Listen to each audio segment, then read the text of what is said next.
What's going on, guys? Welcome back to the channel and welcome to another awesome video. Well, hopefully they're awesome to you. To me, I think they're awesome, but then again, personal opinion, we're all entitled to our own opinion. But anywho, besides that, as you can tell from the title of the video, yes, I got scammed $1,800 worth. Now, if this is about, oh, did you get scammed by that bike you were talking about? Yep, that's exactly what happened. I got scammed. I thought it was a legit buyer, a legit seller, and it was through eBay, or so she said. And, you know, I looked at everything. I made sure everything looked legit and everything seemed legit, you know, and to me, it did. The way that I caught it and the way that I eventually found out that it was a scam is the email that I got from eBay telling me about my order confirmation number had a customer service number that you could call in case you had any questions. Well, I was a little bit curious because when I called to see if that number was valid, it was the same guy on the phone who I talked to on Friday when I bought the bike, which was like a weird coincidence, right? And then I was like, this is kind of weird. So then I looked up the real number to eBay's customer service, and it was a completely different number. So then I talked to eBay customer service, gave them my order invoice number, and said, can you see if this order's gone through? And they said, sorry sir, but this is actually a fraud. Like, that doesn't exist and whatnot. So then I called my bank and was like, hey, I need to cancel this purchase. Well, I wasn't able to. And the reason why is because I bought the gift cards in person and gave them the codes. So there wasn't anything I can do to retrieve the money or get it back because I made the purchase in person. So, yep, I got scammed. And I'm letting you guys know because I don't want this happening to you. Always double check your sources, always double check everything. You know, if you have people who've been scammed before, if you know somebody, talk to them, ask them. But always double check because I don't want the same mistake that happened to me to happen to you. Like, that honestly, you know, I'm kind of calm about it right now. But in all reality, I'm really upset at myself. I'm mad because I fell for something so easily, something that, you know, shouldn't have happened to me. And I'm upset about it because I'm usually pretty cautious about these things. And like I said, I double checked with the buyer. I went through tons of different security questions to make sure that it wasn't a bot. And I just got set up. And, you know, I'm really mad about it because, you know, I honestly thought I was getting a really good bike for a really good deal, and instead I gave $1,800 away. Theoretically speaking, I just gave the $1,800 away. So, you know, like I said, I may seem calm about it, but inside I'm really upset at myself. I'm very mad at myself for letting that happen. But I'm just glad that I caught it sooner before they could milk any more money off of me. You know, that's the positive side about it, and thank you to my friend Riley for, you know, kind of helping me calm down and whatnot and seeing the positive side of it. You know, even with that positive side where, you know, I caught it before there was more money that went through and that was lost, I still lost $1,800, which, like I said, I may seem calm about it, but I'm really upset and mad at myself. And, you know, I know it's not a good thing to be mad about something, you know, like that when there's nothing else that you can do.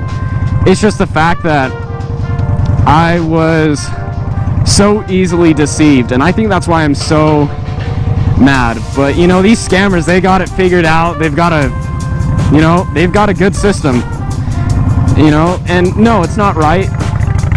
It's not honest. It's not an honest way of living and making money. But, you know, it works for them. And some people who just don't want to work for their money find ways to do it. Hence, drug dealers, scammers, all that kind of stuff. So I'm just telling you guys that before you make any purchase online, or if it is in person, or so they say, always double check your sources and make sure that it is valid.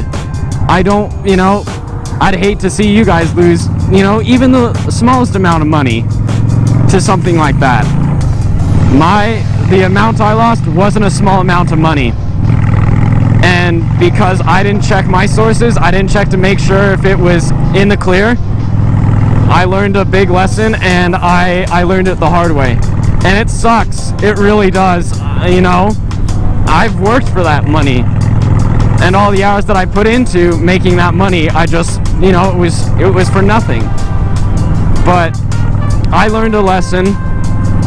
I learned my mistake. And I'm letting you guys know that you have to be careful. It doesn't matter, regardless if it seems okay, if it seems like there's nothing wrong. You always need to double check nowadays. It's just, people will do whatever they can to get what they want. As horrible and as bad as that is, they will. There's people like that in the world, and it sucks, it really does, but you can't ever be too safe.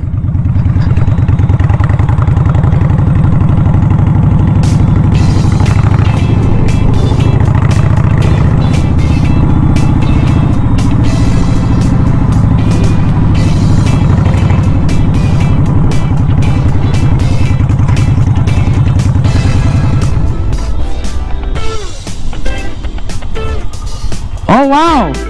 Looks like you got a really good lesson on safety gear.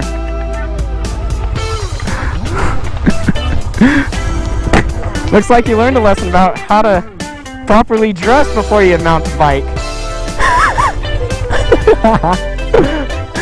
I don't have any burns on me.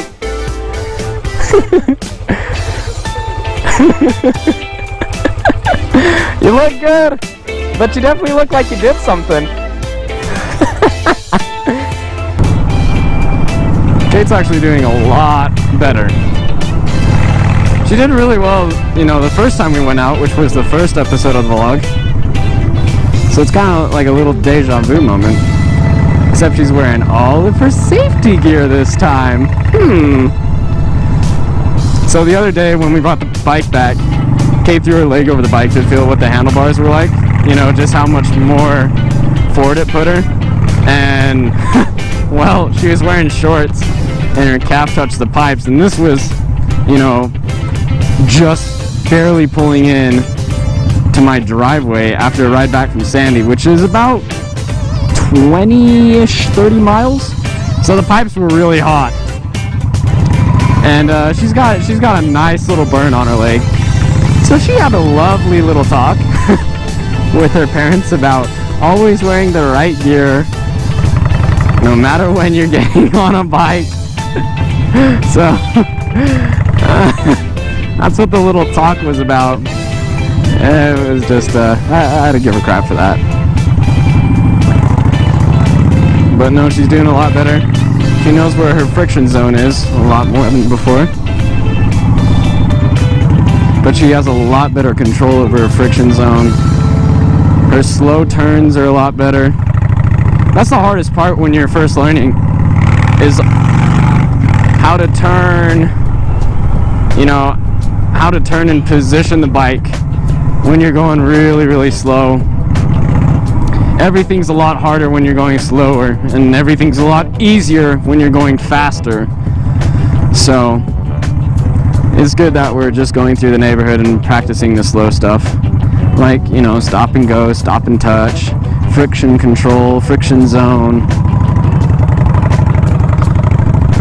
changing gears. She's a little speed demon on that thing.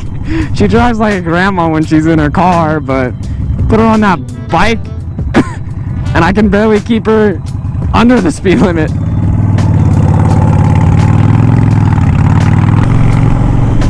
And very competitive. My goodness, I pull up alongside her and she takes off.